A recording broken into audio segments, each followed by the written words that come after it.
volikogu liikme poolt.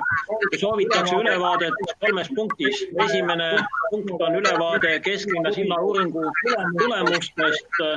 Meil on tehtud vahepeal 2 katsetust, staatiline ja dünaamiline silla vastupidavus katsetus. Lõpparuanne saabus eile hilisõhtul ja meil on korraldatud nii, et katsetuste eest vastutav teede peaspetsialist Martti Piinsa on ka meiega ühenduses, ta saab ise neid lõppjäreldusi tutvustada. Kuigi edasi antud informatsioonis on kirjas, et täna kasutusele võetud sillal, see on busside vahekaugutus 30 meetrit, on jätkuvalt aktuaalne ja tagab sillal liiklemise ja samuti on tervituslik lastipiirang 3,5 tonni, aga see on täna olemas. Aga neist kõigist täpsemalt läbi spetsialisti sõnad ja samuti on Jaak Kanniste. Eelnevalt võib omalt poolt ütleb paar sõna ka Järvik, kes on ettekandjaks oma meeskonnaga. Edasi, teine pool on ülevaade konkursist, linnapea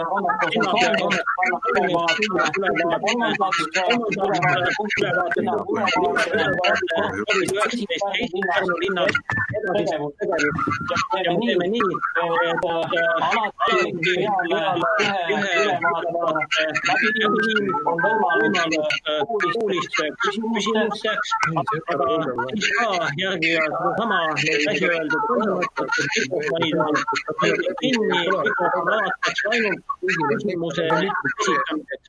See tagab, ma loodan, et enam-vähem hea ülekande kvaliteedi. Samuti ülekanne on nähtav Pärnu linna kodulehel, linnainimesed millegi räägivad selle informatsiooni. Aga läheme nüüd päevakorraga liikuma, esimene päevakorrapunkt, ülevaade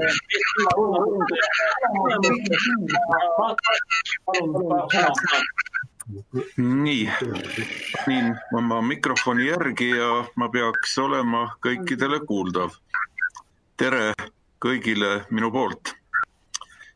Uuringu tegijad on ära teinud tubli töö ehk Rehnuti silla olukorra hindamisel ja nii nagu Meelis mainis, on ka saabunud juba uuringu lõppraport. Ja tänase punkti tutvustamise juures teen mina pigem hästi lühikese sissejuhatuse ja mind täiendab Jaak Kanniste, meie linnavalitsuse teede peaspetsialist ja täpsema ülevaate uuringutest teeb Martti Kiisa Tallinna Tehnikakõrgkooli ehitusinstituudist ja ta on professori ametis seal. Ja nii nagu algselt juba juttu oli, et need uuringud kinnitavad pigem linnavalitsuse poolt varem ette võetud ja plaane, mida on vaja teha, siis omalt poolt mainin kohe ära, et linnavalitsus on eelarvesse vajalike tööde tegemiseks rahadega ja need tööd hõlmavad eelkõige siis veeäravoolusüsteemi remonti ehk nii sadevee kui vihmaveed või need muud veed, kondentsid saaksid kõik korralikult ära juhitud, siis kammide remont ja üks suurem töö, mis varasemalt oli ette planeeritud linnukaitsevõrkude paigaldamine kohtadesse, kus lindude reostuse tõttu tekib täiendav korrosioonioht.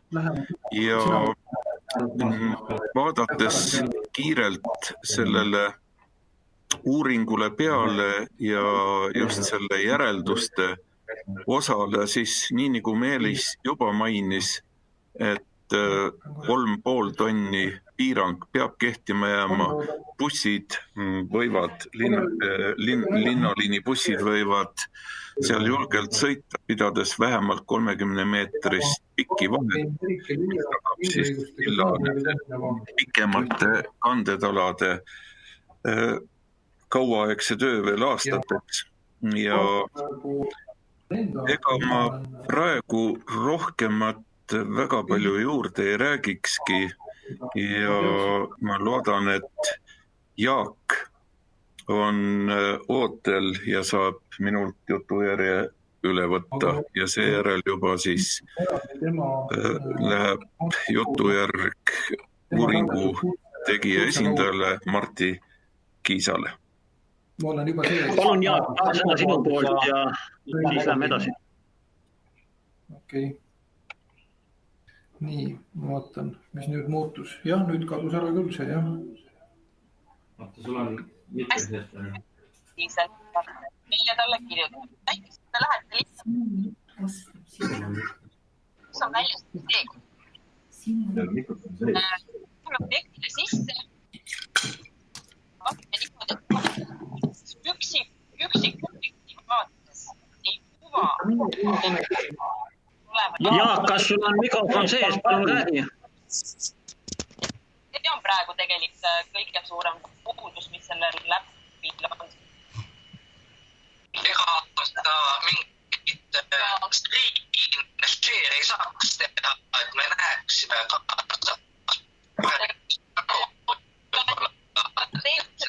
tegelikult telefonis nüüd ma just kaotasin järgi. Aga no mine täiesti ükskõik suvalisele objektile. Võtame nüüd ja võtame näiteks Eesti.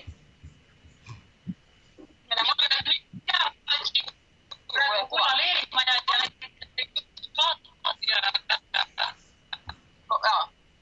siit mingid linnukesse tegemata või on ta aga näiteks mina olin selle hoiumaja juures ja kaardil ei kuvanud. Seda nagu me ka pilliga testisime, ei tegelikult ei kuvanud. Aga see on tegelikult ainult üksik objekt vaates. Kui ma teekonnast lähen objektile, siis nagu jälle kuvab. Et tegelikult oli ikkagi mõte selles, et kui ma kaardil olen, majutan söögikohale, majutusele, mis iganes, kuvab kõik need ikoonid seal kaardi peal ja ma saan valida, et mis on läheduses, mis on natukene kaupaline, ma saan oma teekonna planeerida niimoodi, et ma ei pea isegi panema siia rakendusse selle sisse, vaid lihtsalt ma vaatangi kaardil, et kuidas ma sinna saan. Ja siis, mis me siin küll... Minni poolt juhitav, näiteks maitsenduse tihti.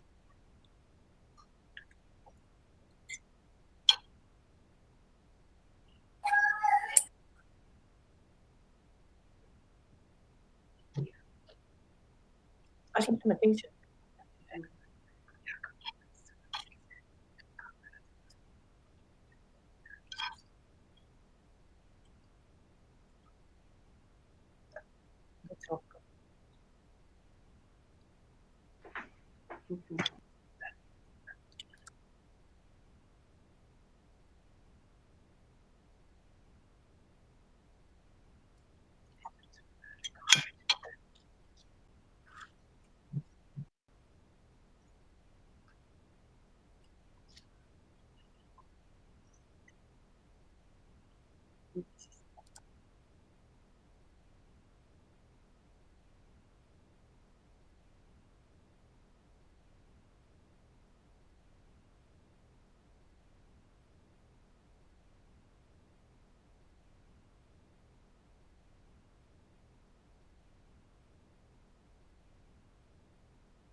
Allo, kas on mind kuulda?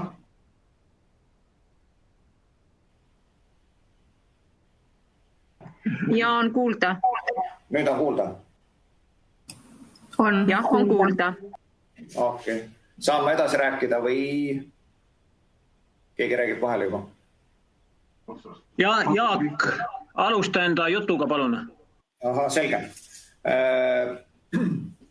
Nagu siin ennem üritasin rääkida, linnavalitsus andis välja korralduse, eks ole, mille põhjal siis me kuulutasime välja hanke silla projekteerimiseks ja hankes need tingimused, mis sealt välja anti, oli silla laiendamiseks ja selle jaoks me alustasime ka projekteerimistöid. Silla hanke käigus teostati ka uuringud, mille põhjal tuli siis välja see, et sild on oluliselt korrodeerunud ja vajaks põhjalikku ümberehitust. Linnavalitsus tellis selle peale siis ka uued koormusuuringud, et välja selgitada, kas sild peab vastu meil nendele liiklusele, mis meil praegu on ja kaua me seda ekspluateerida üldse saame.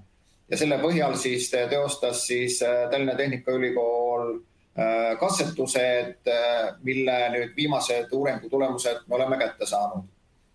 Ja võib-olla siis annakski selle põhjal sõna Martti Kiisale, kes need uuringud teostas, et seletada võib-olla üksikasjalikumalt nende uuringute tulemusi. Aga aitäh, Jaak, ja palun pane mikrofon kinni ja oleme sind kuulamas, härra Martti Kiisa, et palun 5-10 minutit lühi ülevaade.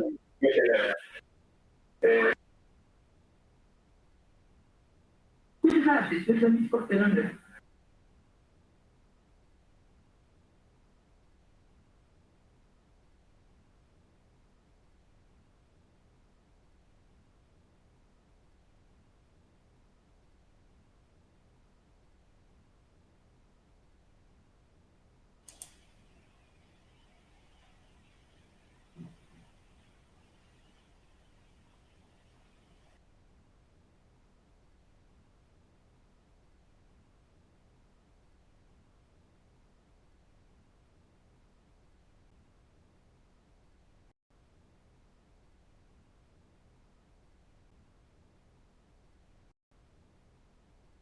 Meie on fakti võrra rikkamad on.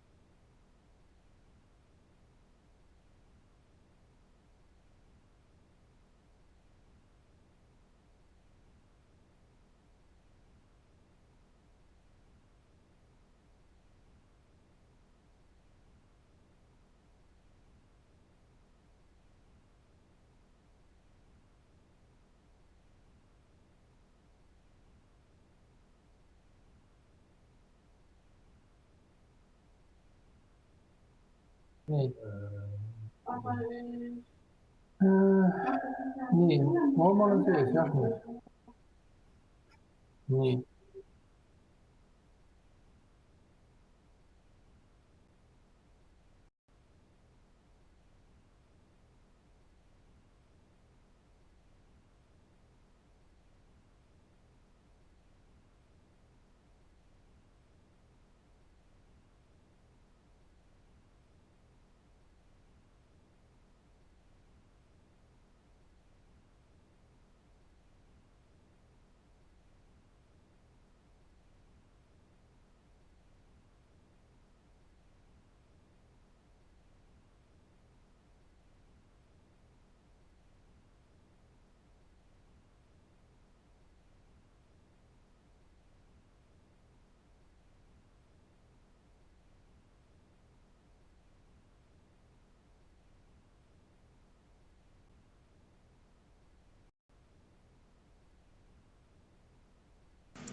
osa siis peab tegema kitsendusi jalakäijatele ja jalgratturitele, mis kumbki nendest kahest variandist väga mõistlik ei tundu.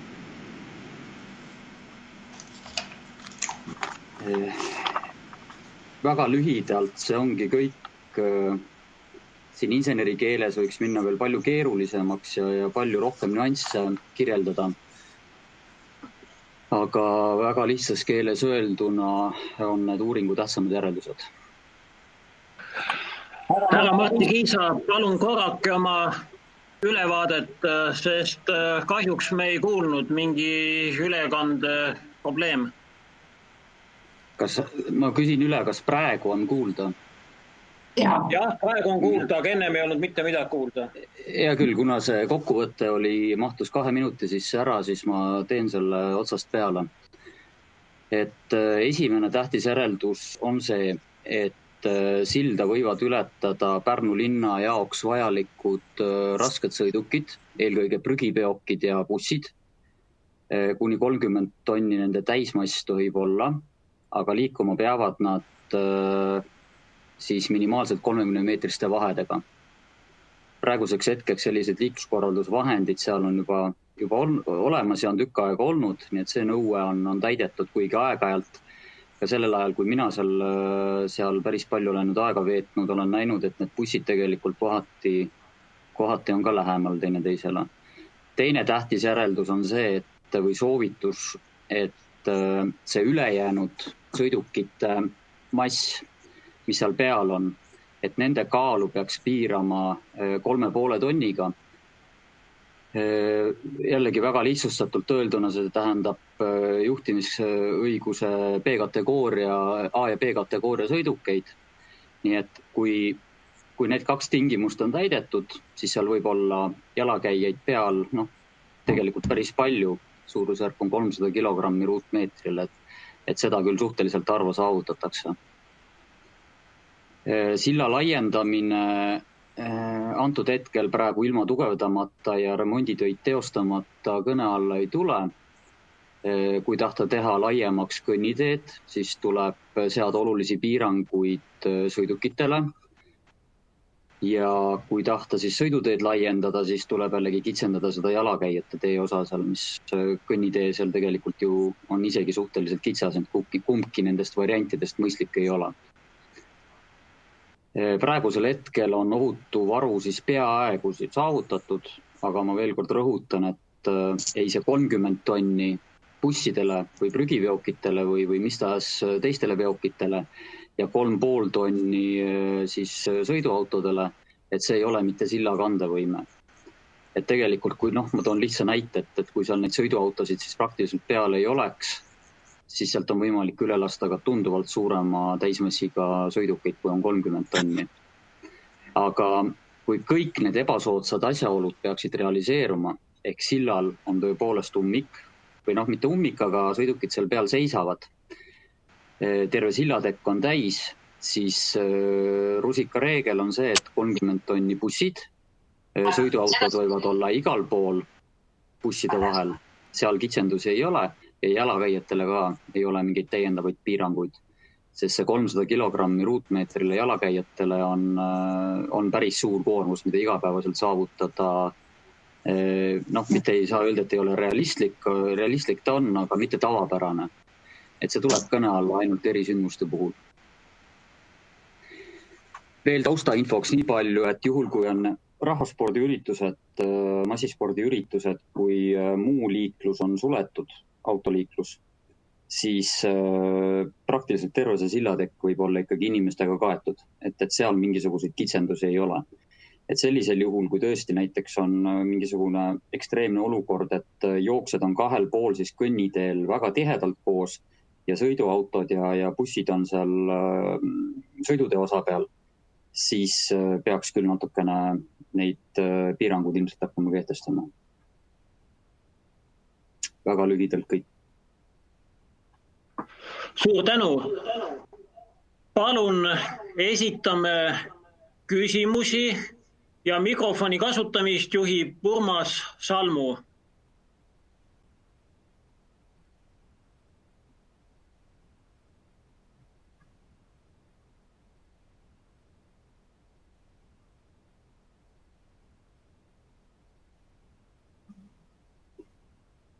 Võib-olla nii kaua, kuni siin keegi hoogu võtab ja küsimust formuleerib, ma veel täpsustan nii palju, et tegelikult terastalad on ikkagi üksjagu palju korradeerunud väga, väga pikaajaliselt. Et need kahjustused said ka arvutustes arvesse võetud. Nii et need vähenenud ristlõiked terastaladel on selles arvutuses sees. Ja tegemist on siis nii-öelda jääkkandevõime kontrolliga, et kui palju sinna siis praegusel hetkel terastalade kandevõimest lähtuvalt koormust peale võiks minna.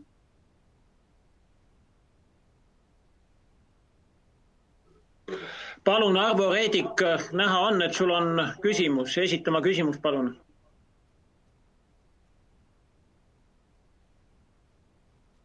Arvo, palun lülita mikrofon sisse ja esitama küsimus.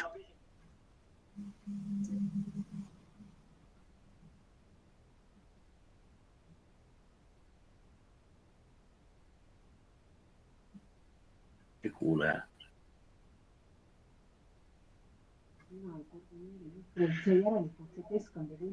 Ei ole kuulda ühtegi küsimust. Kas küsimusi ei ole? Kes soovib küsida, palun lülitage mikrofon sisse ja küsige. Kas nüüd on kuulda? Mina kuulen. Minul ongi küsimus, et kui suur on siis tegelik praegune see kandevõime, mida ta kannatab. Praegu me rääkisime, et 30 tonni pikki vahedega ja nii edasi. Aga kui suur see siis tegelik on? Sellist terminit nagu tegelik kandevõime me ei saagi välja tuua, sellepärast et see ongi kombinatsioon kõikidest nendest liiklejatest, kes seal peal on. Sõiduautod, jalakäijad ja veokid ja laias laastus võib öelda, et kuna siin on kasutada arvutusmetoodika nõuab varutegurite kasutamist, julgelt kolmandiku võiks panna sinna otsa. Aga insener peab selle varuga arvestama. Need varutegurid peavad olema arvutustes sees. Selge, aitäh.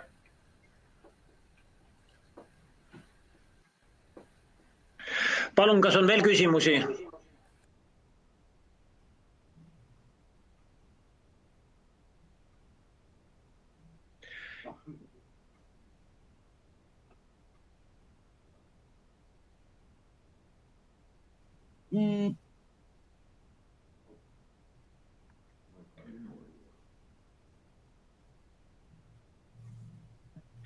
Küsin veel, kas on küsimusi ja kui küsimusi ei ole, siis lõpetame esimesest ülevaatepunktist ülevaate andmise. Irina, kui sul on küsimus, palun küsi, selleks lülita mikrofon sisse. Tere kõigile. Minul on küsimus selle 30 meetri kohta. Kas ma sain õigesti aru, et see 30 meetrit ei tähenda mitte pikivahe, vaid see tähendab ka seda, et kui vastastikku sõidavad, see tähendab, et paremalt poolt tuleb ja vasakult poolt läheb, kas siis peab olema busside vahe 30 meetrit? Aitäh! Ja aitäh, väga asjakohane täpsustus. See 30 meetrit kehtib ühes suunas liikuvatele sõidukitele. Et arvutustes me eeldasime, et teises suunas on täpselt samamoodi tingimused täidetud, ehk teises suunas tohib liikuda, ütleme nii, et ühes suunas liikuvad bussid ei pea jälgima vastassuunas liikuvaid busse. See on ainult ühes suunas liikuvatele bussidele see 30 meetrit. Nii et kõrvuti tohib olla ka 2 bussi.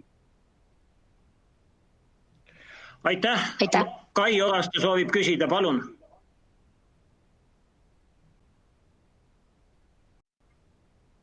Palun, Kai, lülita mikrofon sisse ja esitama küsimus. Ja, mul on mikrofon sees. Kuulete mind? Jah, mina kuulen. Okay. Minul on selline väga must küsimus, et kas võib juhtuda ka niimoodi, et kui meil on sild masinatest ülekoormatud ja ka inimesed võivad seal peal olla, et mingil hetkel lihtsalt see konstruktsioon ei pea vastu ja sild lihtsalt kukub masinate all kokku? Aitäh! Selline variant on ju alati olemas, seda eirata ei saa, aga selleks peab olema täidetud päris mitu sellist tingimust, mis on seotud raskeveokitega. Ehk kui ikkagi Pärnu poolt siis ette kirjutatud reeglitest kinni ei peeta ja järjestikku neid seal mingil põhjusel järjestikku on, siis selline olukord võib ette tulla. Ja. Nendest reeglitest, 30 meetri reeglist peab väga rangelt kinni pidama. Aitäh, palun veel küsimusi. Edmund Penu soovib, palun Edmund.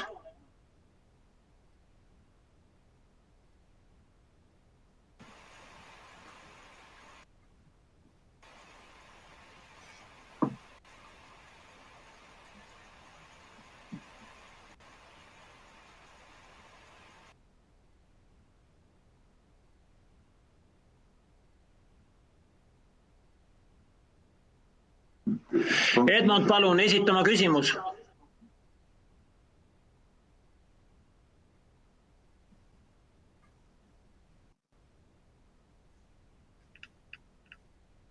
Tähendab, ma sain aru, et mind ei olnud kuulda. Ma tahtsin repliigi korras öelda seda, et ma olen oma silmaga näinud, kus seal silla peal seisab siis 3 lõõtsaga bussi, mis on õpilasi täis, et üksteise järjepanu, tegemist oli seal remondi ajal siis selle nii-öelda tupikseisuga, valgushoorid ei lasknud läbi. Ja ma arvan, et see sillaga midagi hullu ei juhtu, kui seal on ka rohkem neid busse peal korraga. Aitäh. No aitäh Edmund repliigi eest. Jah, selle silla varu on küsimusi veel meil? Jah, üks väike kommentaar minu poolt ka, et selle silla varu tegelikult seisnebki selles, et jalakäijatel on ka suhteliselt suur koormus ette nähtud seal. Ja meie tegime arvutused busside täismassiga, mis on praktiliselt võrdne registrimassiga. Seda koormust tegelikult nad reaalselt saavutavad ikkagi ülimalt harva, kaasa arvatud prügiveok. Nii et tegelikult jah, ka seal on varu veel. Buss võib kaaluda oluliselt vähem. Aitäh. Palun küsige, kes soovib.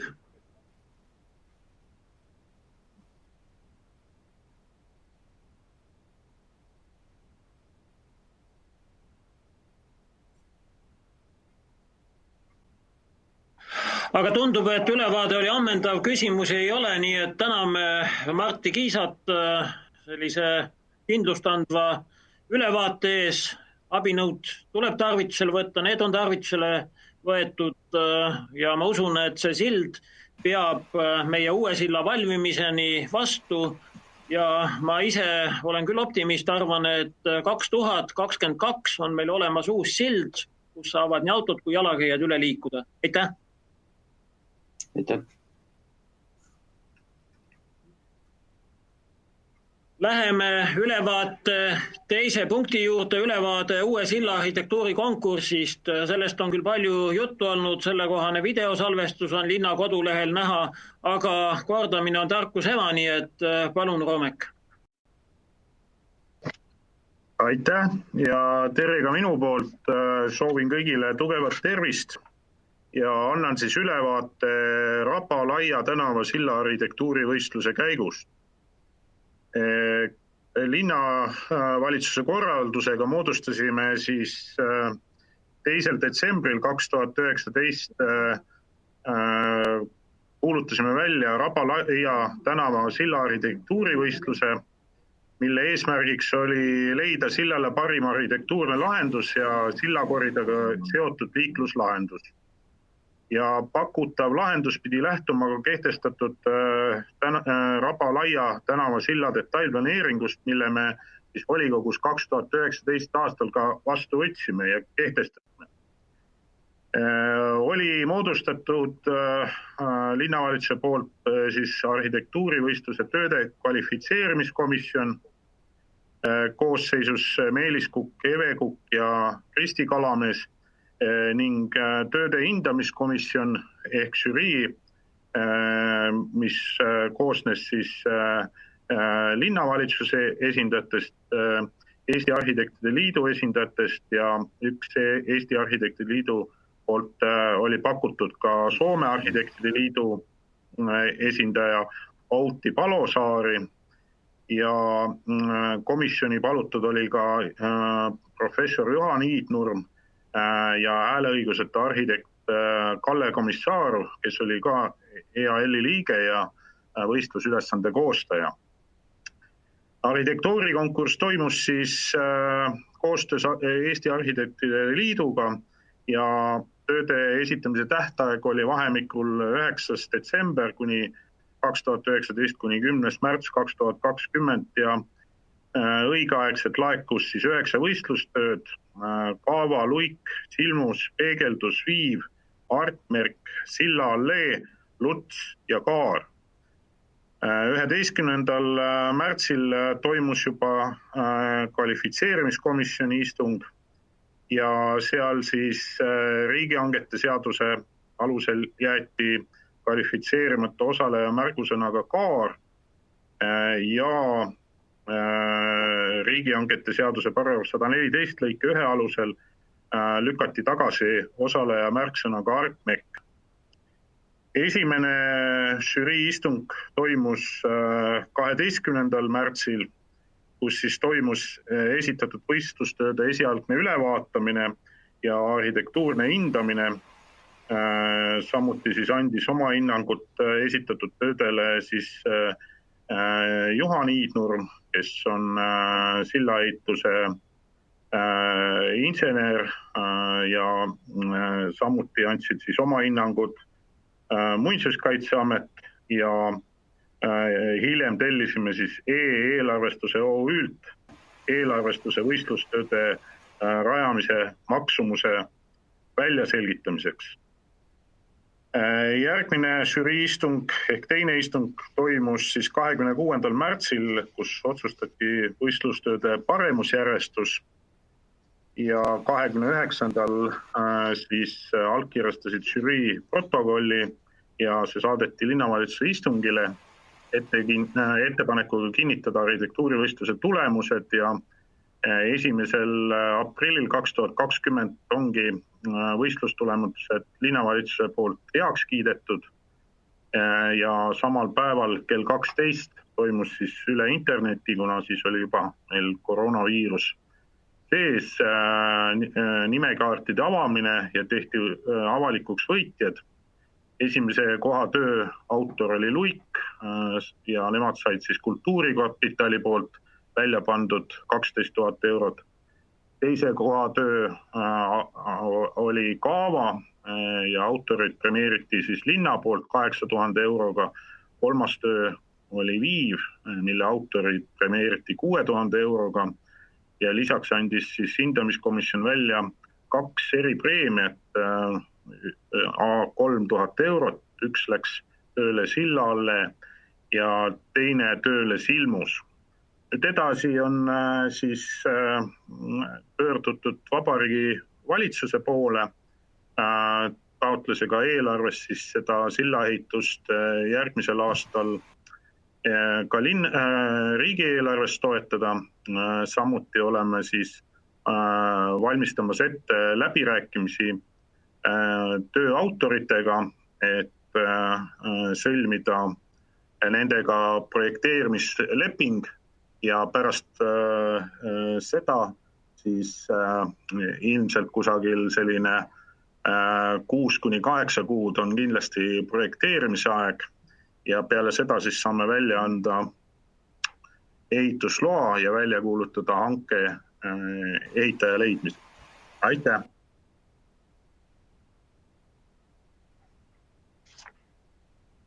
Kas on küsimusi?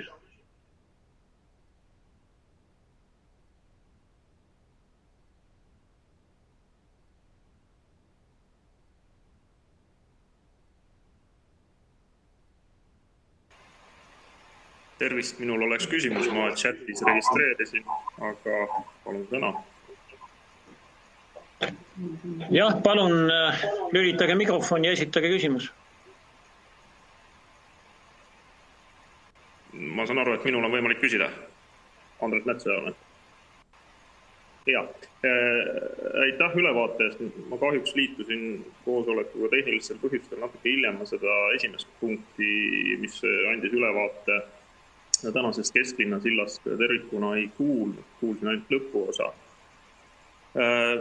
Minule isiklikult välja valitud kava on meeldinud uue silla kontekstis, 3. silla kontekstis üsna hea visuaal, aga küsimusi tuleb nüüd 2, kui te lubate. Esimene selle kohta, et et kuidas on kogemus tänasel arhitektuurikonkursi võitjal sildade projekteerimisega varasemalt, et tuua näiteid.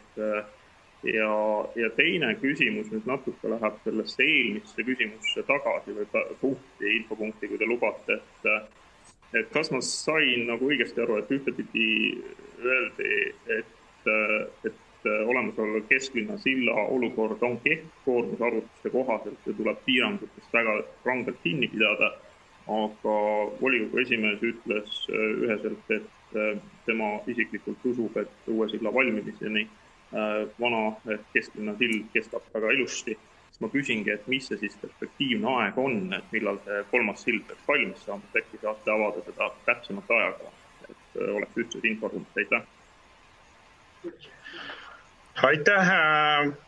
Milline on kogemus projekteerimisega, siis seda võin öelda, et need arhitektid, kes on selle töö autorid, on kvalifitseerunud, neil on vastavad tasemed, seal oli siis tase 8, mis on, näitab täielikku pädevust sildade projekteerimisel.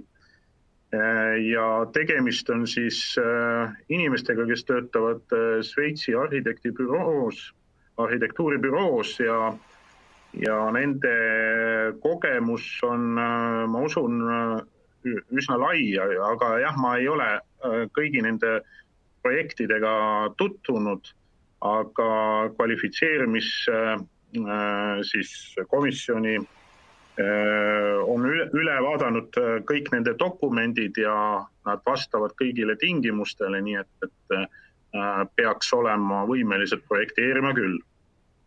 Nüüd selle kesklinna silla poole pealt tõesti on siis uuring öelnud, et kui peetakse kinni nendest nõuetest, siis mingit ohtu seal ei ole.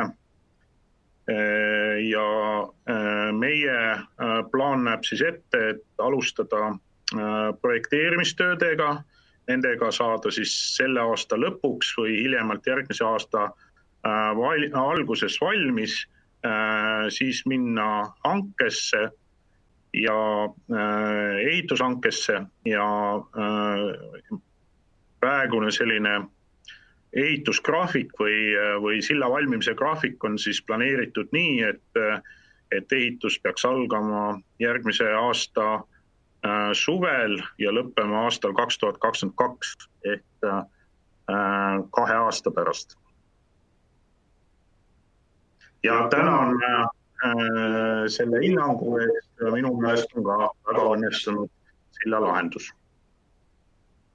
Ja omalt poolt ütlen veel juurde, et millal see minu usk põhineb, et see sild kestab 2022 aasta lõpuni ja kauemgi veel. Nimelt meil on kavas läbi viia hange, kus tehakse teatav maht töid, mis peatavad silla jätkuva kahjustumise ehk see tegevus tagab silla kandevõime praeguses seisus kestvuse jätkuvateks aastateks.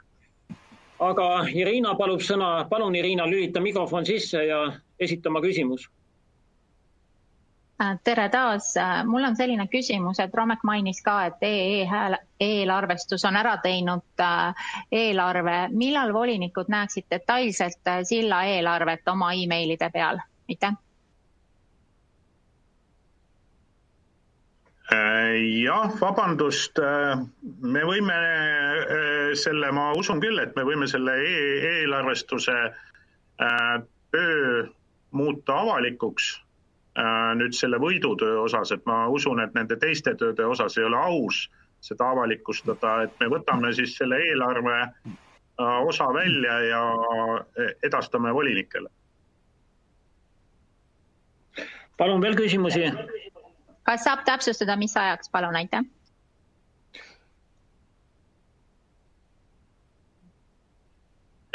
Ma usun, et selle nädala jooksul edastame selle. Andres, palun. Ja aitäh. Küsin veel nende parendustööde kohta kesklinna silla kontekstis, et volikogu esimees mainis parandustööde programmi, et mis on kavas teha, et see sild kindlasti vastu peaks, et see usk püsiks kõvemana kui kunagi varem, et äkki siis natuke avate ka seda parandustööde programmi, et mis siis on kesklinna sillal ikkagi plaanis teha ja millal? Aitäh!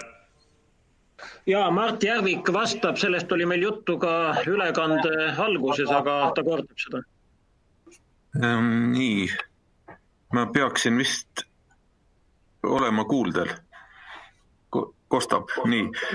Ja nii nagu ma algul mainisin, et linn on arvestanud rahaliste vahenditega vähemalt 3 suurema töö ärategemiseks eelarvesse ja eelarves on selle jaoks ka veidi varu, et vee äravoolusüsteemide remont, nende kammide remont ja linnukaitsevõrkude paigaldamine kohtadesse, kus on võimalik lindude reostuse tõttu täiendav korrosiooni oht.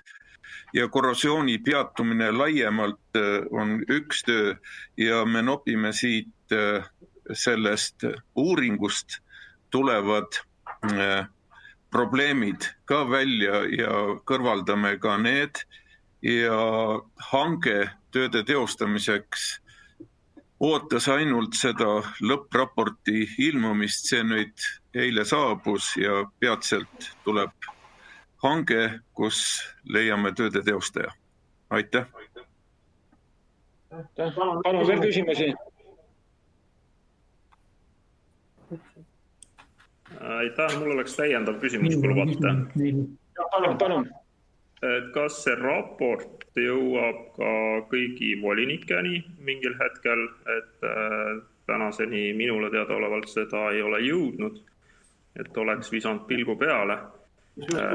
Ja küsimus siis jätkuna selles, et ma saan aru, et sillakammide nii-öelda remondi küsimus pluss linnuvõrkude teema läbivoolude nii-öelda parendamine on õige asi, mida oleks pidanud tegema kindlasti 10-15 aastat tagasi, aga täna ma saan aru, et probleem on sillakande võimega, et kas selle parendamisse ka midagi siis on plaanis panustada või kuidas sellega? Aitäh! Aitäh, Andres, täiendava küsimuse eest. Hakkan küsimuse tagant otsast pihta, et silla kandevõimega probleeme ei ole, kui me jätkame liiklust sillal antud mahus, nagu ta siiani on käinud. On sõiduautod, linna ühistransport ja ka prügiveokid võivad seal sõita. Et kandevõimega ei ole probleeme, aga küsimuse eestotsa juurde tulles, siis vastan niimoodi, et mina sain oma arvutisse selle lõppraporti alles täna hommikul.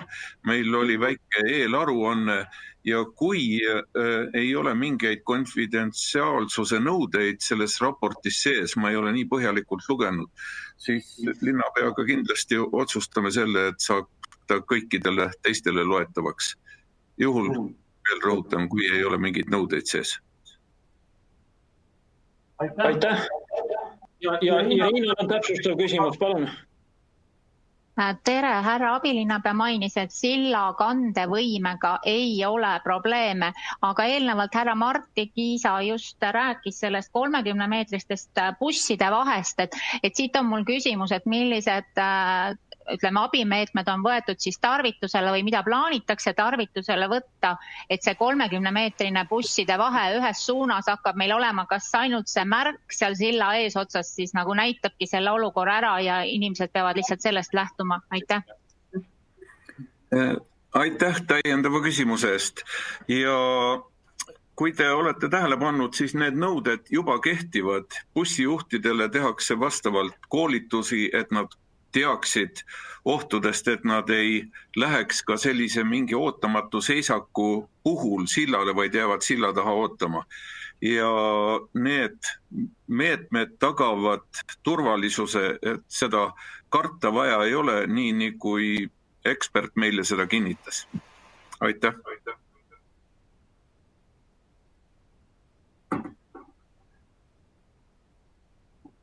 Aitäh, kas on veel küsimusi?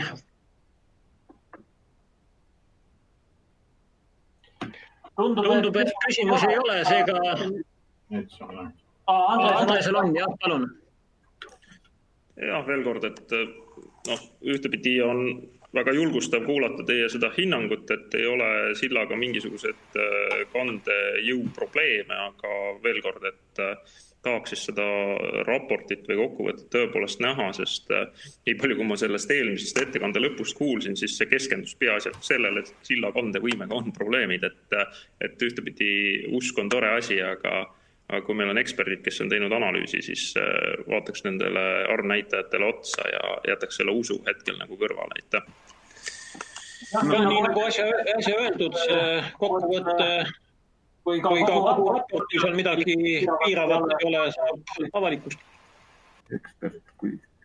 Ma lisan nii palju juurde veel, et kui need, kes kuulasid eksperdi juttu otsast lõpuni ära, need said kindlasti aru ka sellest, et kandevõimega nende piirangutega arvestades probleeme ei teki. Kui me täidame kõiki nõudeid piirangute osas, siis võib liiklus samas mahus jätkuda, aga ei ole võimalik sellise konstruktsiooni peale silda ehitada ei laiemaks ega muul määral seda liikluskoormust seal suurendada. Aitäh. Jaa, aitäh. Ja veel kord üks täpsustus siis, et mis see konfidentsiaalsuse piirang, et kui see on töö, mis on avaliku raha eest tellitud nii olulises küsimuses nagu kesklinna sild, et mis need peaks olema nagu need probleemikohad, mida nagu, mis viitavad sellele, et volinikega seda tööd ei saa jagada? Täna hommikul ja istungi nõupidamise ja käesoleva koosoleku vahel on tund, aga keelaruanne, kõik lehed olid markeeritud potentsiaalselt märkega. Kahjuks ei oska vastata. Ei ole raha eest. Minu arvamus oli ka just või jutu sees see mõte öeldud sellest lähtuvalt, et eelhinnangul olid nõuded peal, kui sellel lõppraportil neid ei ole, loeme korralikult läbi, saab tavalikuks. Aitäh. Nii, palun on veel kellegi kommentaare, küsimust.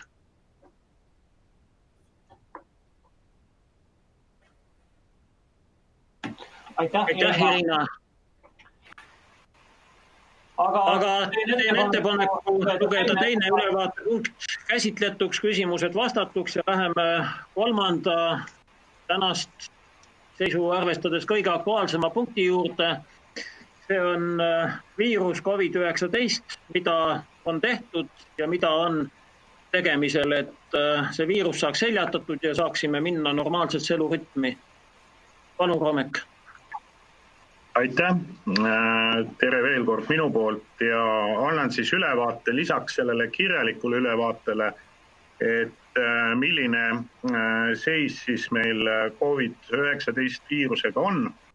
Et täna hommikuse seisuga on siis kogu Eestis leidnud kinnitust siis 1332 viirusjuhtu. 157 inimest on hetkel haiglas ja haiglast koju on 102 inimest saadetud. Ja ööpäeva jooksul on lisandunud 2 surmajuhtumit ja juhitaval hingamisel on 9 inimest. Mis puudutab nüüd Pärnu linna, siis Pärnu linn millegiga ei eristu näiteks nagu Saaremaa või Võru, et kõigist haigestunutest Pärnu linnaelanikke on 3,3% ja selles mõttes meil on tublid kodanikud, kes on hoidnud ennast, on kinni pidanud nendest isolatsioonireeglitest ja hoiavad kenasti distantsi, kuigi jah, meil sellega probleeme on olnud. Kohe, kui kriisiolukord välja kuulutati, kogunes siis Pärnu linna kriisikomisjon ja alustas oma tööd. Kõigepealt siis toimusid nii-öelda lukustused, lukustati linnavalitsus ja allasutused ehk moodustati ka meil siis nii-öelda kinnised tsoonid, kuhu väliskülalisi lasta, saavad liikuda ainult oma töötajad ja töötajad on ka liiguvad majas teatud oma piirkondades, et hoida neid tsoone. Ja ainukene tsoon, kuhu inimesed siis sisse saavad, on hetkel all infolaua juures saal 103, kus siis äärmisel vajadusel või on abielud vaja kellegil kindlasti siis sinna tsooni saab sisse ja pärast iga korda siis teatud perioodiliste vahedega siis desinfitseeritakse kogu ala, nii et ja sama on siis allasutuste suhtes on kehtestatud nõuded kriisikomisjoni poolt. Raamatukogud on suletud, aga töötavad sellisel põhimõttel, et on kontaktivaba laenutus võimalik ja raamatute tagasitoomine. Koolid on kõik füüsiliselt suletud ja õppe ja töö toimub distantsõppel ehk õpilased saavad oma ülesanded ja toimub siis oma tööülesande täitmise kontroll toimub üle interneti. Samamoodi on huvikoolidega, et huvikoolid on füüsiliselt kinni, aga osades on peale sulgemist on tekkinud sellised digiõppevorme, kus siis samamoodi distantsõppel antakse õpilastele ülesandeid, kontrollitakse nende täitmist ja siin oleme siis kehtestanud kindlad reeglid, et kui ringis on vähemalt pooled õpilased käivad digiõppel või distantsõppel, siis me seda võimaldame, kus ei käi, siis seda ei võimalda. Samuti oleme muutnud siis ringide tasu, et kõik õpilased, kes on siis selle töö tõttu vabastatud, need ei pea või selle viiruse tõttu vabastatud, need ei pea maksma huvikooli tasu. Need, kes on digiõppel ja distantsõppel, nemad maksavad siis 75% õppetasust, kuna see ei ole ikkagi päris füüsiliselt kohal käimise õppevorm. Lasteaiad olid alguses meil kõik lahti, kuid esimesel nädalal käis keskmiselt selline 160-170 last lasteaedades. Ehk oli väga selge, et lasteaiad ei ole ülekoormatud, pigem on alakoormatud. Järgmine nädal näitas seda veel tugevamat, et seal jäi 60-70 last ööpäevas. Ehk teisel nädalal tegime lasteasutuste juhtidele, pidasime läbirääkimisi, et nad saadaksid oma inimesed puhkustele, et nad säilitaks oma palga 100%. Ja paljud läksidki puhkusele, oli ka neid, kes on siis hoolduslehel ja oli ka neid, kes olid varem juba võtnud siis palgata puhkust. Nüüd nendel töötajatel, kes ei soovinud puhkusele minna, nendele otsime siis asendustegevust sotsiaalvaldkonnas või siis erinevaid siis vorme, kus me pakume siis neile mingis teises valdkonnas tööd, näiteks koolidele on ka õpetajad on tihti ülekoormatud selle e-õppes ja siis pakume neile võimalust seal töös osaleda. Lasteaiatasud on vabastatud alates 13. Me oleme pidevalt pikendanud seda vabastamist ja hetkel on siis 1. maini kehtestatud vabastus ja me nõukogu ja oleme otsustanud, et tuleme selle eelnõuga ka volikokku, et volinikud saaksid siis langetada otsuse lasteaiatasudest vabastamise osas. Lasteaedade puhul veel mainin ära, et üheski lasteaias ei ole viiruse juhtumit esinenud, on toimunud siis küll 4 lasteaiarühma sulgemised seetõttu, et vanematel oli viirus, aga ka seal on siis nendes lasteaedades on moodustatud eraldi töötsoonid, et kui näiteks 2 rühma või 4 rühma kasutavad ühte sissepääsu, aga on 12-rühmaline lasteaed, siis on võimalik nendel sellel lasteaial jätkata tööd nii, et 4 rühma on isoleeritud, seal õppetööd ei toimu ja ülejäänud lasteaias osas toimub. Aga nagu ma ütlesin, siis lasteaias käivate laste arv on tunduvalt lähenenud. Eelmine nädal oli esimene nädal, kus siis toimus selline laste arvu kasv, et praegu on kuskil 130 kuni 140 last, käib kogu Pärnu linnas, seal osas ka siis osavaldade lasteaiad, käib lasteaias. Ja siin on siis selle kokkuhoiumeetmena on, et seal, kus ühtki last ei käi, et need lasteaiad on praegu kinni ja pakume ka siis öörühma teenust paikuse lasteaia baasil, kus on see vajadus, et kus lapsevanem käib nii-öelda eesliinil tööl ja tal on vajalik siis laps jätta ööpäevaks lasteaeda. Sotsiaalkeskused on kõik suletud, selliste seeniorite tegevust ei toimu loomulikult. Samuti on kultuuriasutused kõik suletud. Täiskasvanute varjupaik suleti eelmise nädala lõpus, sest seal oli see oht, et need, kes on täiskasvanud, nad siis tulevad, käivad väljas, käivad palju ringi ja pärast võivad kontaktis olnud haigetega siis tuua ka selle haiguse täiskasvanute varjupaika ja seetõttu on täiskasvanute varjupaik inimesed, kes on sees, need on suletud nii-öelda karantiinis. Hooldekodude osas on sama lugu, et hooldekodud on, Pärnu linnale kuuluvad hooldekodud on suletud külastuseks, samuti on hooldekodudes loodud eraldi tsoonid, et kui näiteks ühes majas puhkebki, siis see viirus läheb lahti, siis on teised majad on suletud ja see ei kandu edasi. Hooldekodude puhul oli suurim probleem oli meil see, et hooldekodu enda elanikud ei pidanud kinni siis sisekorra eeskirjadest, milles ka oli kehtestatud, et õue tohib minna ainult õuealale ja sellest õuealast väljapoole ei tohi välja liikuda, aga ometigi osad hoolealused liikusid välja ja tagasi tulles käisid kas poes või kuskil tuttavatega kokku saamas ja me taotlesime siis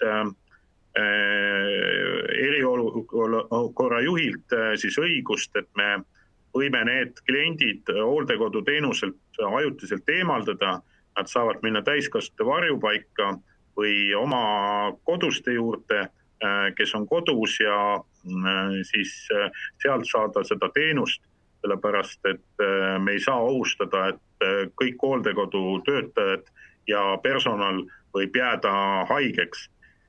Nende hooldekodude puhul siis on nüüd antud õigus hooldekodu juhatajal see teenuse olev inimene siis sealt eemaldada ja praegu ei ole ühtegi juhtumit Pärnu linna hoolekodudes olnud. Oli üks juhtum, kus siis algselt diagnoositi COVID-19 viirus, kuid tehti järeltestimine ja järeltestimise käigus selgus, et tal oli ka üks teine krooniline haigus ja see kroonilise haiguse koosmõju andis sellise positiivse pildi. Teine kordustest näitas, et tegelikult ta ei ole nakatunud, aga loomulikult rakendati kohe isolatsiooni. See inimene pandi eraldi tuppa ja kogu maja isoleeriti. Hetkel ei ole vaja olnud kedagi isoleerida, aga kõikides hooldekodudes on kehtestatud kangemad reeglid ja inimestel ei lasta majade vahel liikuda. Töötajad peavad olema selle maja juures, kus nad töötavad ja siis hoolekodu asukad samamoodi ei või ühest majast teise liikuda, vaid peavad jääma oma majja ja siis ainult värsket õhku käivad piiratud alal hingamas.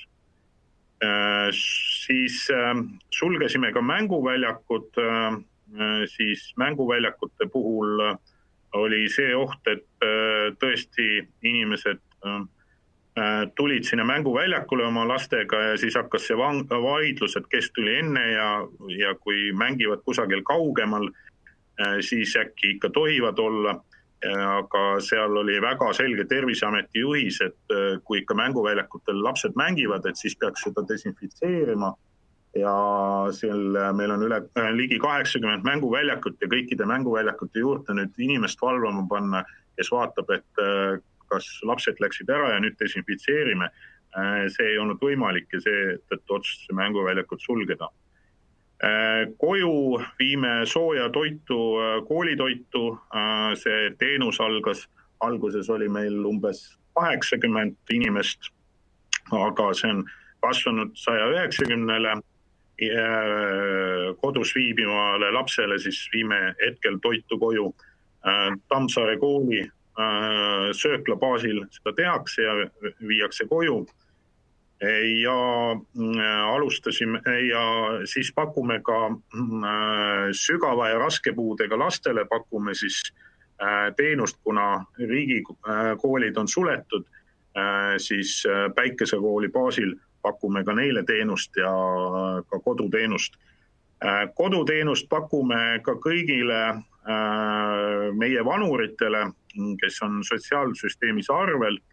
Ja neid on juurde tulnud seoses sellega, et kas inimene on haige või ei taha poodi minna just selle riskiohu tõttu ja seetõttu oleme suurendanud kojukannet.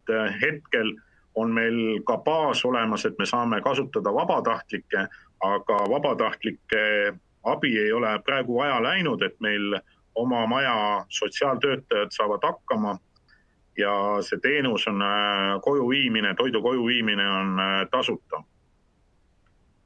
Siis oleme siis ühenduses erinevate kriisistaapidega, rakendame neid reegleid ja juhiseid, mis on siis eriolukorra juhi poolt antud.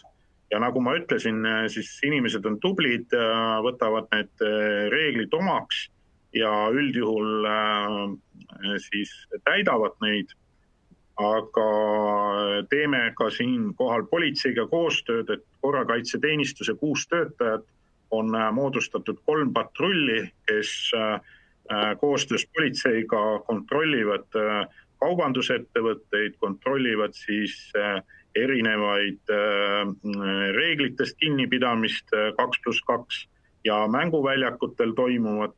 Ja koostöö politseiga on olnud väga hea, et oleme väga palju kiita saanud selle eest. Siis sellised olulisemad probleemid, mis on tekkinud, on olnud kauplused, et kui me vaatame siis seda statistikat, siis täna on kõige selline, kus meil Pärnu linnas on nagu suurimad nakkuspesad on Pärnu haigla õendus- ja hoolduskeskuse hooldekodu, aga seal on siis need inimesed isoleeritud, et see on kõige suurem. Ja teine selline on olnud siis Pärnu linnas Maxima kauplus, kus oli 4 töötajat ja kus me 48 tunniks sulgesime selle poe, et see saaks desinfitseeritud ja töötajad uuesti üle kontrollitud ja kõik haiged koju saadetud. Samuti oleme tegelenud siis ettevõtjate nõustamisega. Siin on väga palju küsimusi selle 70% töötasu reeglite osas, et siin me oleme siis SAPAga teinud koostööd, avanud internetipõhise platvormi, kus nad saavad nõustamist ja kus saavad võimalik on oma ettepanekuid ja toetusi saada. Samuti oleme erinevate ettevõtjatega siis virtuaalselt kohtunud, küsinud nende ettepanekuid ja edastanud neid siis regionaalsele ja kriisikomisjonile eriolukorra juhile, et mida ette võtta turismisektoris, tööstussektoris, milliseid toetusmeetmeid rakendada. Ja samuti oleme siis teinud erinevaid soodustusi, et üks näide on siis täna vastu võetud otsus, kus me siis vabastame teeme üüri maksmisel soodustuse 50–75%, kusjuures see ülejäänud osa 25–50% saab ajatada pikemaajaliselt kuni siis suve lõpuni. Samuti on esile kerkinud siis üks probleem on ühistransport. Ühistranspordi puhul tuleb mainida, et Pärnu linnaliinide puhul see ei ole nii aktuaalne, kuna linnaliinide bussid on laiemate istmevahedega, istmed on bussis laiemalt paigutatud ja bussis on üldiselt vähem sõitjaid, et meie hinnangutel Kütkiga oleme vaadanud, et kuskil 70% on bussireisijate arv vähenenud ja ühistranspordis ja seetõttu oleme ka mõned liinid, mis on tavaliselt suvel suletud olnud, et õpilasi oleme sulgenud ka nüüd selleks eriolukorra ajaks. Ja Pärnu linna bussiliinides on nõue siis, et üks kord päevas peab desinfitseerima bussi kõiki neid käepidemaid ja siis mida inimesed puudutavad. Aga probleem on pigem nendes maakonna bussiliinides, kus istmed on väga tihedalt, kui linnas on bussi uksed on niimoodi, et esimene uks on suletud ja avatakse keskmine ja tagumine uks ja siis lõõtsaga bussidel on 3 ust avatud ja inimesed saavad valida, kus nad väljuvad ja kus nad sisse tulevad. Siis maakonnaliinidel on paraku 2-ukselised bussid ja seal siis esiuks jääb suletuks ja keskmine uks käib ainult lahti, sealt inimesed väljuvad ja sisenevad, kus 2 meetri hoidmine teinekord ei ole tagatud. Samuti on maakonna bussiliinide istmed on üksteisele lähemal ja see vahekäik on ka väga kitsas, et kui seal vahekäigus keegi liigub ja siis aevastab nende inimeste peale, siis on see oht kerge tulema ja seetõttu me näeme sellest probleemi ja tegeleme ka ühistranspordi osas selliste lahenduste leidmisega. Ja mis on veel selgunud, et ei ole nendes bussides ei ole ka desinfitseerimist, et desinfitseeritakse ainult sellistel juhtudel, kui on avastatud näiteks eelmine nädal seesama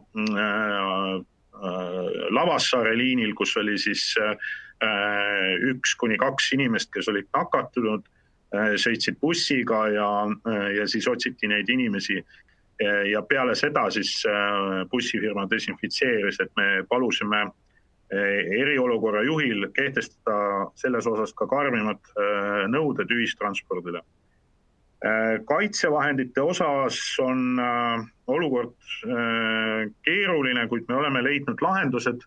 Me oleme ise hankinud, osaliselt hangitakse riigi poolt, näiteks kõikidele hooldekodudele hangitakse nüüd riigi poolt, kuigi ka meie hankisime ja jagasime hooldekodudele, sellepärast et riigil ei olnud, vahepeal ei olnud kaitsevahendeid kuskilt võtta ja meil õnnestus Hiinast otse tellida 10 000 maski ja me jagasime siis ka hooldekodudele ja nüüd nad on ka teatud osas neile ka tagasi jaganud ja kaitsevahendeid meil on praegu piisavalt. Varu on 6 000 maski ja 18 000 kinnast ja 18 000 paari kinnast ja aga mis on puudu, on neid kaitseülikondi ja need maskid on ka, meil on ainult kirurgilised maskid, et me oleme saanud ka respiraatortüüpi maske, aga need on väga väikestes kogustes ja neid me siis jagame nendele, kes on eesliinil.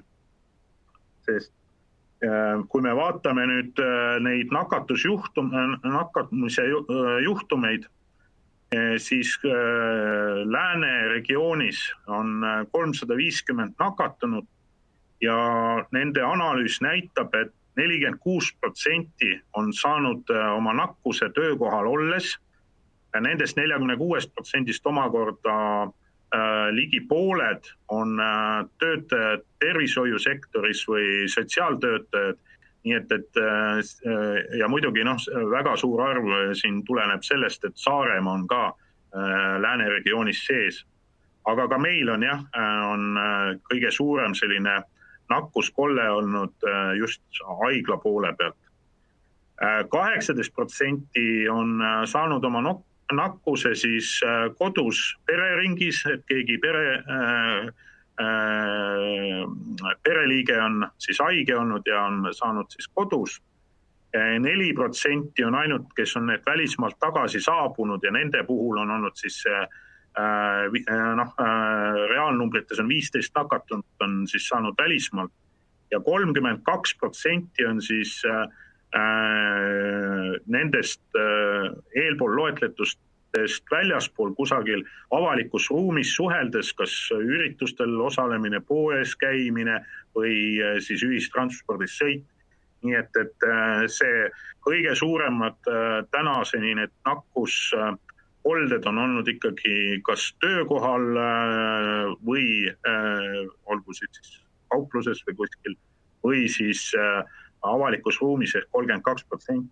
Ja sellepärast on meil väga oluline see hoida siis seda ikkagi, et inimesed austaks seda isolatsiooni, vähemalt 2 nädalast karantiini ja seda me oleme oma staabiga teinud.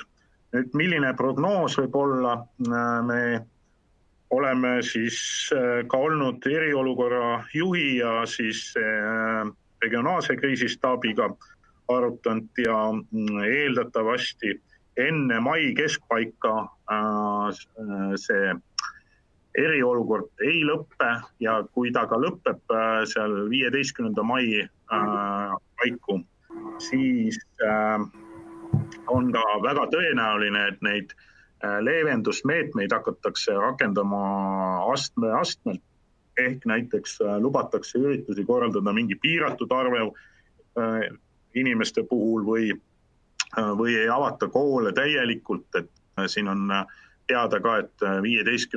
mail soovitakse need koolid avada siis osaliselt. Nii et need rakendusmeetmed või need leevendusmeetmed tulevad astmeliselt ja esialgu on näha, et siin enne mai algust me peame elama samas rütmis, aga suur tõenäosus, 95% tõenäosus, et elame 15. maini selliste reeglite järgi, nagu need täna on. Ma lõpetan oma pika jutu nüüd ära, et kui on küsimusi, siis saan vastata.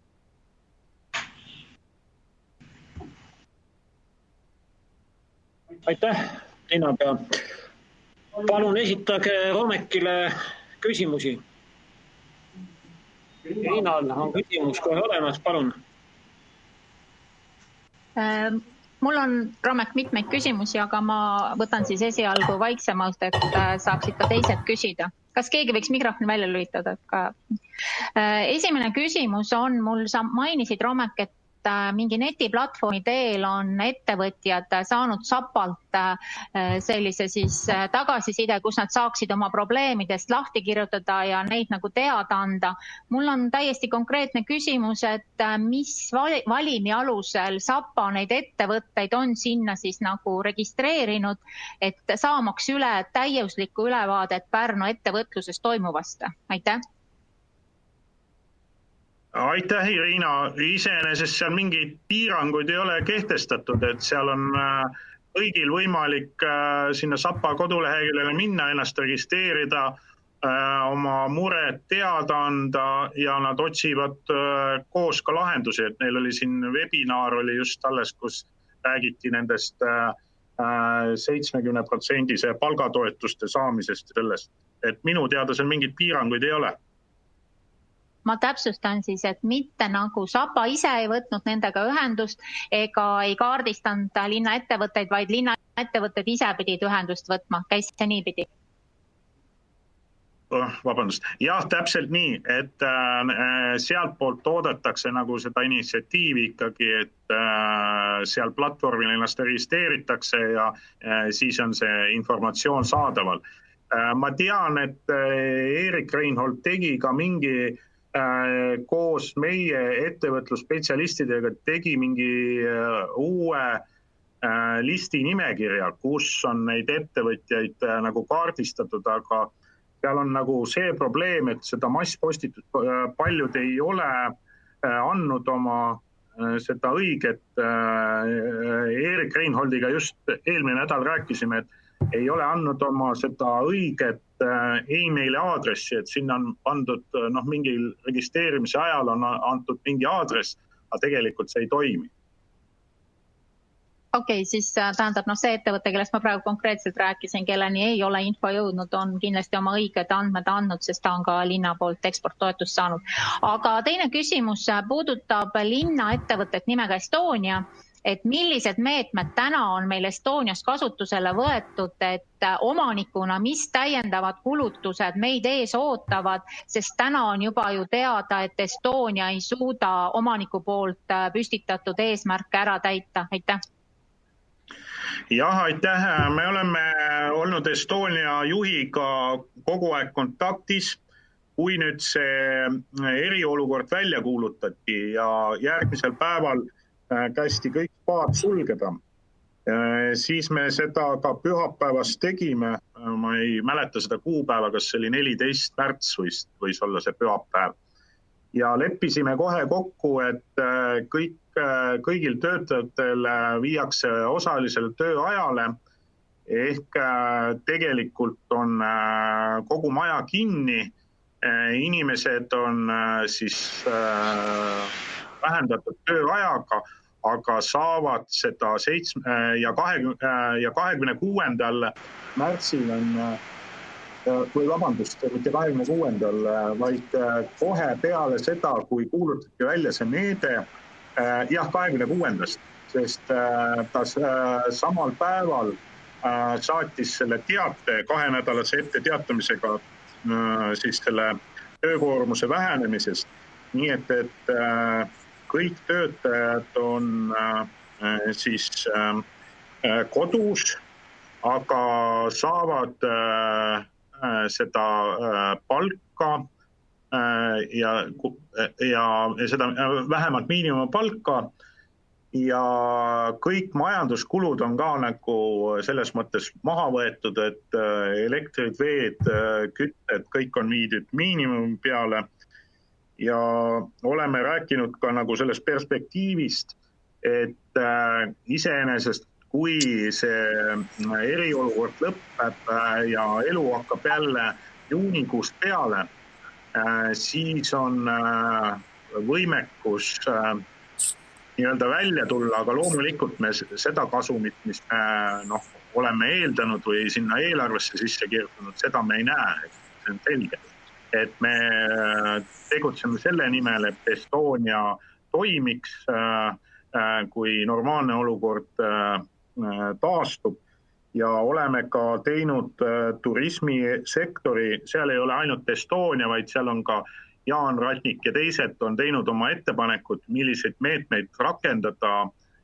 Mul hetkel ei ole käepärast need, aga ma võin need ettepanekud üles otsida ja need meetmed on esitatud ka siis nii Rahandusministeeriumi kui ka siis peaministrile selleks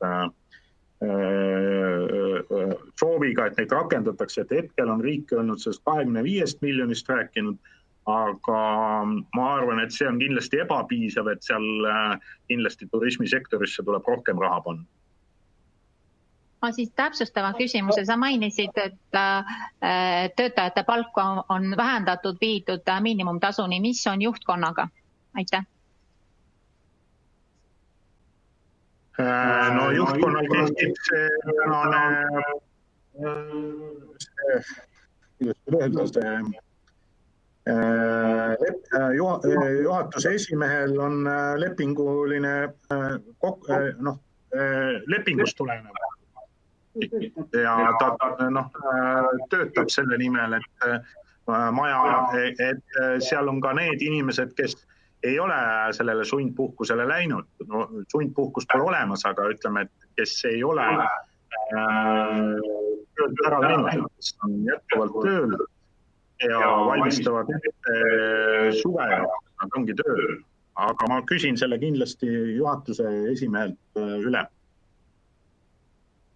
Võin juurde lisada, et ka juhtkonna töötajad on analoogselt siis muude töötajatega miinimumtöötasule, kasutatakse töötuskassa meedet, kus kuni 1000 eurot palgatoetust, see taotlus esitatakse kohe poole märtsikuu kohta, jätkatakse aprillikuus ja mis Pärnu linnale veel kaasneb, on see, et 2019. aastaks dividendimakse, mis oli kavandatud 350 000, Estonia on taotlenud laenumaksete peatamist ja tulenevalt laenulepingust siis ka dividendimaksed sel juhul on välistatud ja siin ei pea väga selgelt nägeja olema, et ette näha, et ka 2020 aasta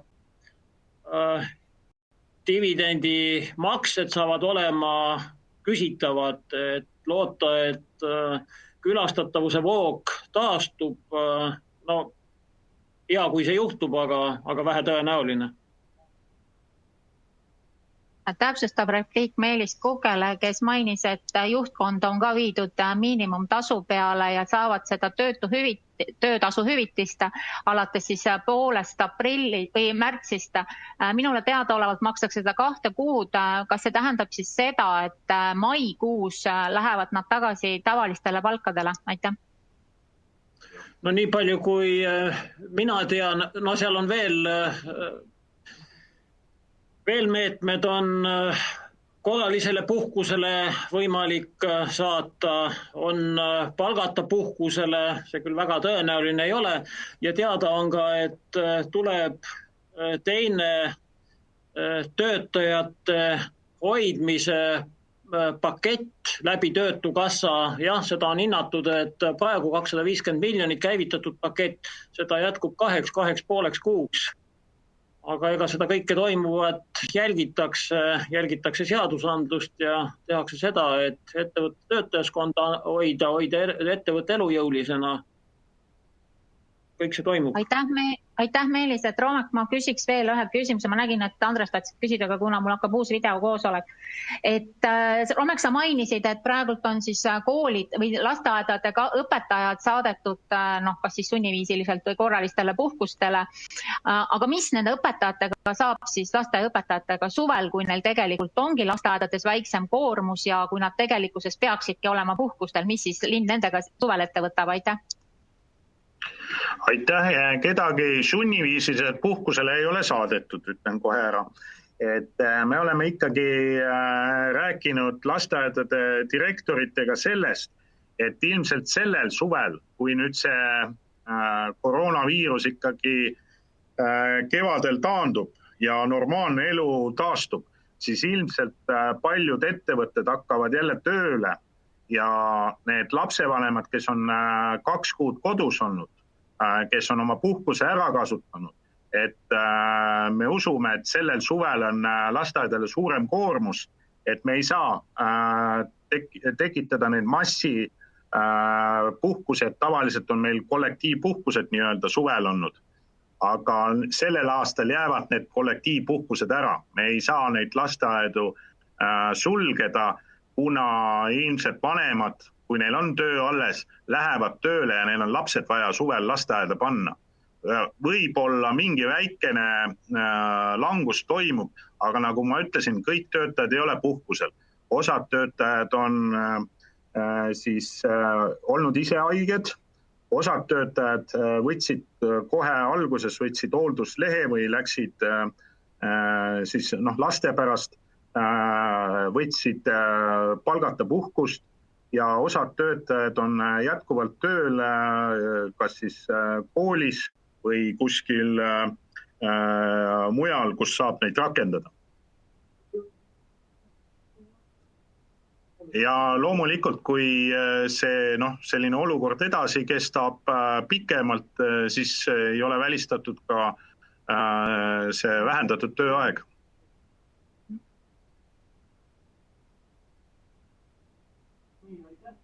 Mul oli küsida.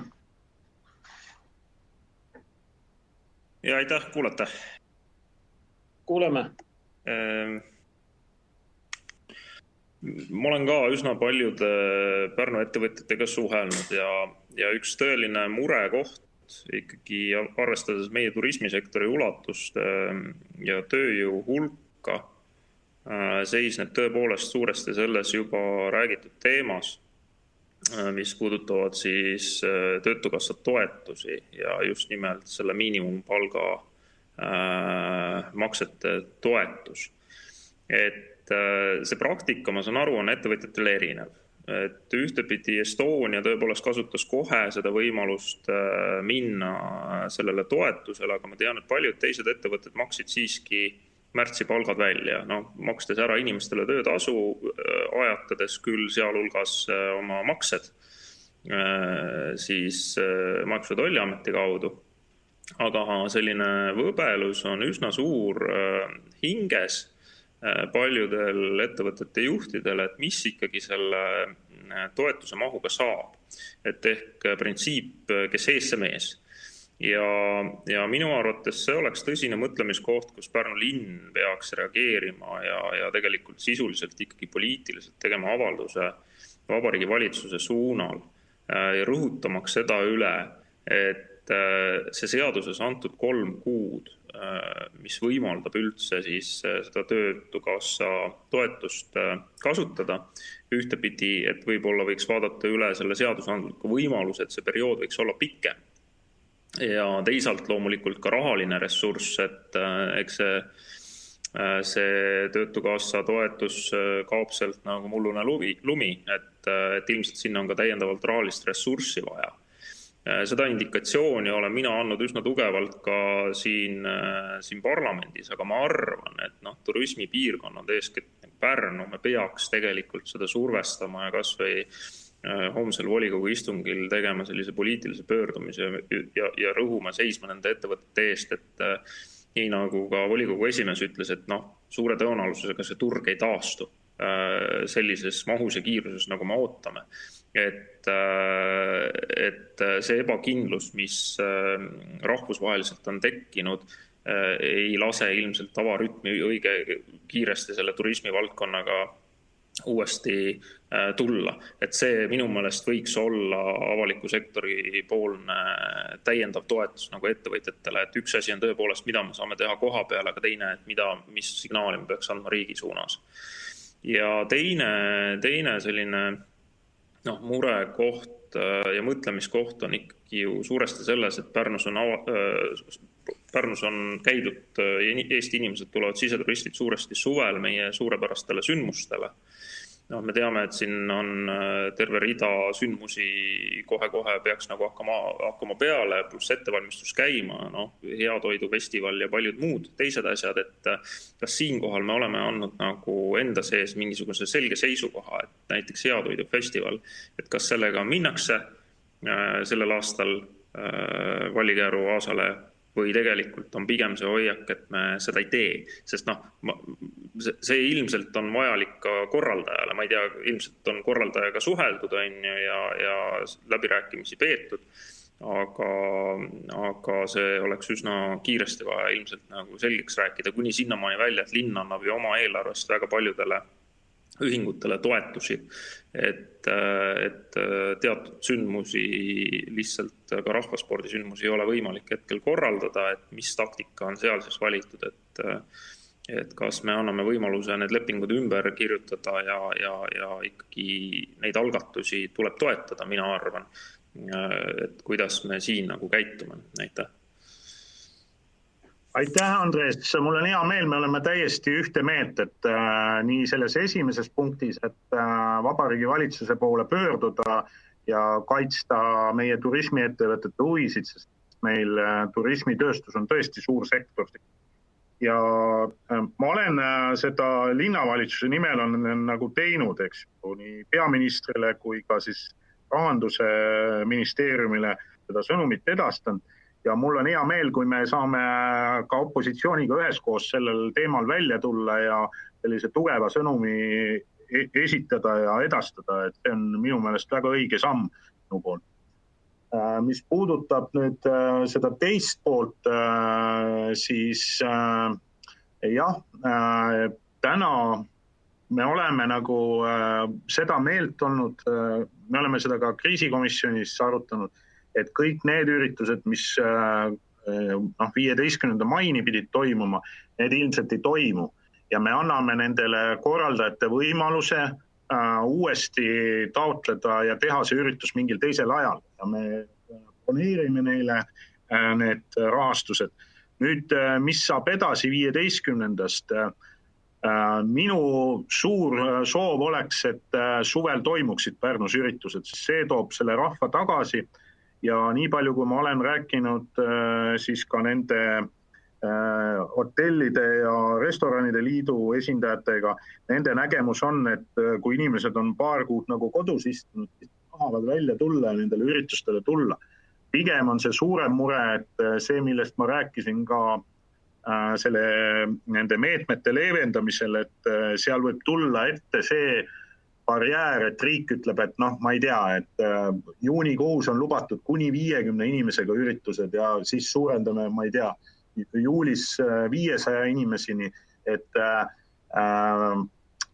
see on nagu see põhiprobleem, et kas riik võtab meid nii palju kuulda, et neid üritusi lubada, teha, eks me peame kõik selle nimel pingutama, et need üritused tuleksid, sellepärast, et kõigil nendel ettevõtetel, kes täna on olnud, ka need turismiettevõtted ise on öelnud, et õnneks sattus, jutumärkides sattus see eriolukord sellele ajale, kus ongi nagu vaiksem periood.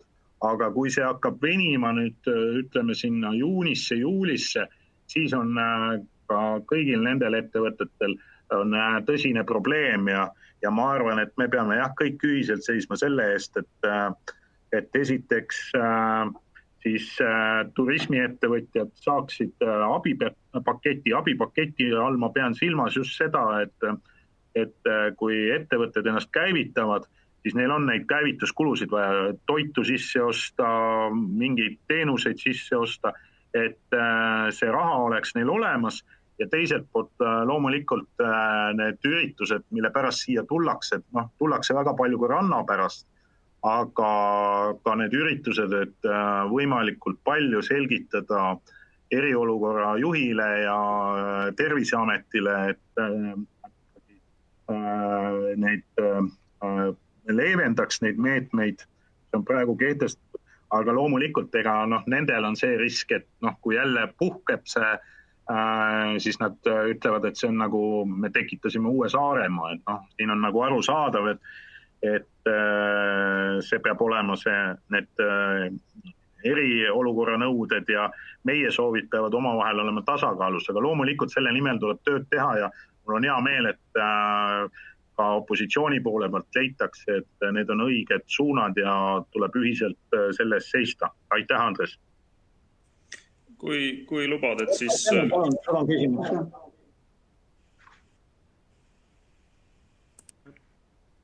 Edmond. Kas te mind kuulate? Kuuleme. Tere minu poolt ka, et vabanda, Andres, ma küsin ühe küsimuse vahele ja küsin just selle sama ettevõtluse ja majanduse taastamise seisukoha pealt, et ma olen nüüd üsna tihedalt suhtlenud meie endise peaepidemioloogi ja viroloogi Kuulo Kutsariga ja saanud tema käest üsna selliseid asjalikke hinnanguid meie tegevuse kohta, kuid üks küsimus on jäänud mul õhku. Ja see küsimus on selline, eriti just kriisikomisjoni juhile, et mida me saaksime ette võtta, et selle nii-öelda viiruse levikut rohkem peatada näiteks kaubanduspindade ja siis ühiskondlikult kasutatavate pindade kasutamise osas. Et soovitus siin just näiteks toidukauplustes kasutada maski, et muuta see kohustuslikuks. Kuidas oleks see võimalik, et ühesõnaga seda levikut veelgi piiritada ja saada siis nii-öelda normaalse elu juurde võimalikult kiiresti tagasi? Aitäh! Aitäh, Edmond. Tänan mure tundmast selle pärast. Ütleme nii, et kõik need meetmed, eriolukorra meetmed, need jagunevad sisuliselt kaheks. Et on need meetmed, mida linn saab oma allasutuste suhtes kehtestada piiranguid, nagu lukustus või mänguväljakud, mis on linna omad, kus ta saab keelata seal viibimise. Aga väga palju asju, mis toimuvad siis erapindadel ja siis mingis avalikus ruumis, ma ei tea, metsa all või kuskil, saab piirangu kehtestada ainult eriolukorra juht. Ja me oleme mitmetes piirangute kehtestamise õigustes pöördunud eriolukorra juhi poole ja mingid piirangud on ka kehtestatud. Ütleme nende hooldekodude puhul ja siin selle sama liikumise puhul, aga ka mitmeid piiranguid või mitmeid ettepanekuid, mis me oleme esitanud, ei ole kaalutud ilmselt läbi, näiteks ka see, mõtlesime teha ettepaneku, et ühistranspordis just arvestades seda maaliine, et seal panna piirangu, et ühistranspordi saaks ainult maskis kasutada, aga selge on see, et kui neid maske ei ole saada või need maskid maksavad niivõrd palju inimese jaoks ja tal on vaja hommikul tööle saada, siis see meede on ebaproportsionaalne ja seetõttu riiki kehtestada meedet. Toidupoodide osas meil on täna õigus kehtestada piirang, siis Terviseamet on oma ettekirjutuse täitmise ajaks, nii nagu ta kehtestas Maxima puhul see 48 tundi. Aga näiteks kohalik omavalitsus sellist piirangut kehtestada ei saa ja ei saa kehtestada ka näiteks politsei. Politsei saab kehtestada viibimiskeelu kuni 12 tundi, aga mitte rohkem. Ja siin me oleme ka Vabariigi Valitsuse poole pöördunud palvega, et regionaalsete kriisikomisjonide juurde moodustataks sellised erikomisjonid, kuhu kuuluks siis selle kohaliku omavalitsuse juht, kellel on parajasti mingi kauplusega probleem, kuuluks siis politsei esindaja, Terviseameti esindaja ja siis Päästeameti esindaja. Ja nad kaaluvad iga sellise üksikjuhtumi puhul läbi, kas on mõistlik sulgeda ja kui pikaks ajaks. Aga seda ettepanekut täna ei ole, valitsus ei ole seda kehtestanud, ehk me peame lähtuma nendest piirangutest, mis eriolukorra juht täna kehtestab ja see maskide kandmine, eriolukorra juht on küll rääkinud nendest, et avalikus ruumis võiks olla mask normaalsus, aga seda ei ole kehtestatud nõudena. Selles on probleem.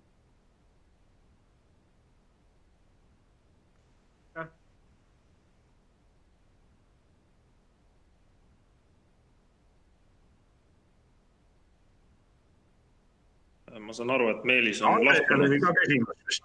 Ja, et Meelist ei paista praegu olevat, et ma siis jätkan, kui te lubate, et ma veel kord rõhutaks tõepoolest üle seda poliitilise avalduse teemat, et minu meelest võiks tõsiselt seda kaaluda just nimelt meie turismisektori eest ja ühiselt näidata üles seda meelsust, et tegelikult seadusandlikud muudatused just selle 3 kuu töötukassa toetuste osas vajavad ülevaatamist ja teine on see rahaline ressurss. Et ma arvan, et see on väga oluline, sest suure tõenäosusega tuleb järgmise sellise abipaketi juurde tagasi parlament ikkagi kuskil võib-olla juulikuus. See sõltub, eks ole, ka arengutest, aga juba täna tegelikult tuleks selles osas reageerida, sest hiljem tehes võib see olla nagu ka lootusetult hiljaks jäänud. Nüüd see teine pool, meie suvi ja sündmused, siis jällegi üks pool tõesti see, et kas ja kuidas maskis poes käia, on ka kindlasti väga oluline, akuutne hetke kriisijuhtimise teema, aga just strateegilises mõttes on minu meelest ülioluline nagu nüüd püüda läbi mõtestada see, et kui me tahame vallikäärus üritusi ühel või teisel juhul teha, selge on see, et Pärnu randa inimesed tulevad, kui ilmad lähevad ilusaks, siis on küsimus selles, et kas me valmistame ette need kohad selliselt, et rannas on olemas a la duši või mingi pesemisvõimalus, kätepesemisvõimalus. Täpselt sama on tegelikult selle sama vallikääruga.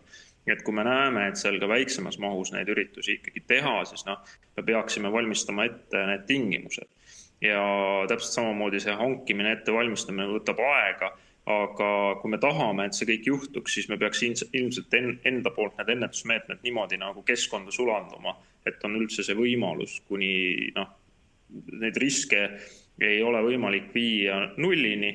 Ma olen enam kui kindel, et enamik kasiinolijatest usuvad ju seda, et me peame õppima selle viirusega elama. Nii kaua, kui ei ole vaktsiini leiutatud selle viiruse nii-öelda vältimiseks, eks ole, ohtu inimese tervisele, siis kõik muud võimalikud sammud, kuni kaalutluseni sinnamaani, et äkki see ongi ikkagi liiga suur risk, et neid üritusi üldse teha. Et need me peaks minu meelest kiiremas korras suutma kogukonnaga läbi rääkida ja kui me oleme otsustanud, et neid sündmusi ikkagi on vaja just nimelt majanduse mõttes, et inimestel oleks sissetulek olemas, et meie turismisektor säiliks, et meie teenussektor säiliks, siis selle avaliku ruumi ümberkujundamine vastavalt vajadustele on kohaliku omavalitsuse asi. Aitäh!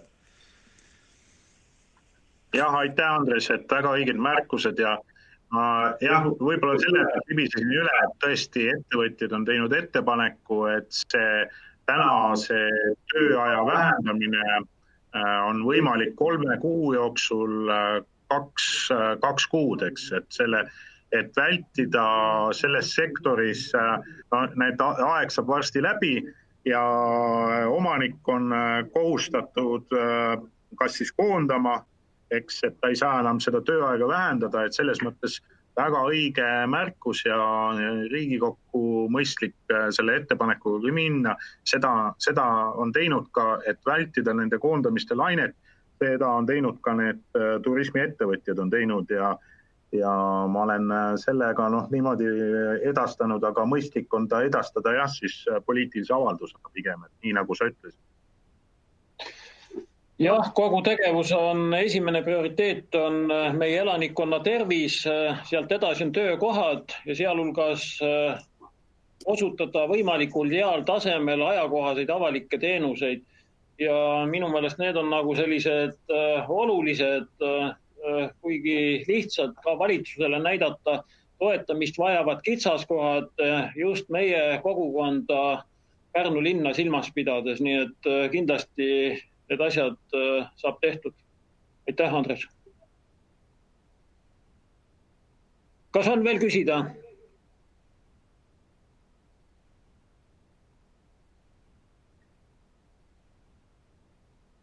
Näha on, et ei ole. Küll vabandan selle tänase informatsioonikoosoleku stardi kobelisuse üle, aga see tööriist, mida me kasutame, on uus.